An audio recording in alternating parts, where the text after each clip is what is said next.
अष्टावक्र गीता उपदेश संख्या AG9। वैसे ही तुझे प्रतिदिन ध्यान करके मन की सफाई करनी होगी। प्रातः उठते ही कुछ क्षण मौन बैठो, केवल देखो। संध्या को कुछ क्षण मौन बैठो, केवल देखो। भोजन से पहले कुछ क्षण मौन बैठो, केवल देखो। यही निरंतर अभ्यास तुझे साक्षी भाव में स्थिर कर देगा। अष्टावक्र ने आगे समझाया, और याद रखना, यह कोई कठिन साधना नहीं है, यह तो सरल है। केवल तूने इसे जटिल बना रखा है। तू जैसा है वैसा ही हो जा, बस हो जा।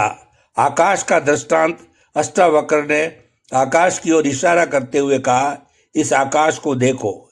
इसमें कभी बादल आते हैं, कभी बिजली चमकती है, कभी वर्षा होती है, पर क्या आकाश इनसे प्रभावित होता है? नहीं। आकाश वहीं का वहीं रहता है। ठीक इसी प्रकार तेरा स्वरूप है। विचारों के बादल, भावनाओं की बिजली, इच्छाओं की वर्षा, यह सब आते जाते रहते हैं, पर तू, तेरा स्वरूप इन सब से अप्रभावित रहता है। तू वही आकाश है जिसमें सब घटनाएं घटित हो रही है।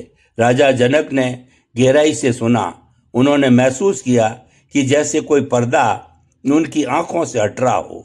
उन्होंने पूछा, पर गुरुदेव, जब दुख आए तब कैसे देखूं? दुख में साक्षी भाव। अष्टावक्र ने कोमलता से उत्तर दिया, जब दुख आए तब और अधिक सजग हो जाना, और अधिक देखना। देखना कि दुख आ रहा है, देखना कि दुख ठहर रहा है, देखना कि दुख जा रहा है। तुम वह दुख नहीं है, तुम वह है जो इस दुख को देख रहा है। जब तू ये जान लेगा, तब दुख तुझे छू भी नहीं पाएगा। वो आएगा और चला जाएगा, पर तू वहीं का वहीं रहेगा। अष्टावक्र ने आगे कहा, और हे राजन, यही सुख के साथ भी है। जब सुख आए तब भी देखते रहना, क्योंकि तू सुख भी नहीं है, तू वह है जो सुख को देख रहा है। इस प्रकार देखने से ना दुख तुझे दुखी कर पाएगा, ना सुख तुझे मोहित कर पाएगा। समाधि का क्षण कई दिनों तक यह उपदेश चलता रहा। धीरे धीरे राजा जनक के भीतर एक गहरा परिवर्तन होने लगा। एक दिन जब वो ध्यान में बैठे थे, अचानक उनकी आंखें बंद हो गई। उनका शरीर स्थिर हो गया। उनके चेहरे पर एक अद्भुत प्रकाश फैल गया। वह समाधि की अवस्था में चले गए। उस अवस्था में उन्होंने अनुभव किया कि वह शरीर नहीं है, मन नहीं है, बुद्धि नहीं है। वह तो केवल शुद्ध सत्ता, केवल देखने वाला, केवल साक्षी। जब उनकी समाधि टूटी तो उनकी आंखों में एक नया प्रकाश था। वही शरीर, वही सिंहासन, वही राजमहल, परंतु अब वह सब कुछ बदल गया था। राजा जनक बदल गए थे। वास्तविक जागरण। राजा जनक ने अष्टावक्र के चरण स्पर्श किए और कहा, हे गुरुदेव, आपके इस अमृत उपदेश ने मेरी आंखें खोल दी। अब मैं जान गया कि मैं कौन हूँ। मैं वही हूँ जो सदा से था, सदा रहेगा। मैं साक्षी हूँ, मैं देखने वाला हूँ।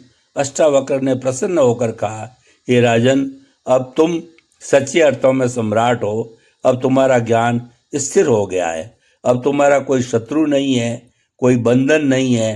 तुम स्वतंत्र हो। राजा जनक ने कहा, गुरुदेव, अब मैं देख रहा हूँ कि स्वयं को देखना कोई क्रिया नहीं है, ये तो हमारा स्वभाव है। जैसे आंखें देखती है, कान सुनते हैं, वैसे ही आत्मा देखती है। बस हमें इसके लिए तैयार होना है। अंतिम शिक्षा। अष्टावक्र ने अंतिम उपदेश देते हुए कहा, अब तू जान गया है कि स्वयं को देखने की कोई विधि नहीं है। विधि तो केवल उनके लिए है जो स्वयं से दूर है। जो स्वयं के निकट आ गया, उसके लिए कोई विधि नहीं रह जाती। तू केवल रहना सीख गया है, केवल होना सीख गया है, और इसी रहने में, इसी होने में तुझे स्वयं का दर्शन हो गया। अब जा राजन, और इस ज्ञान को जियो। आज राजकाज पर जानो कि तुम करता नहीं है। भोग करो, पर जानो कि तुम भोगता नहीं है। जियो, पर जानो कि तुम जीवन नहीं हो। तू तो केवल साक्षी है, केवल दृष्टा है।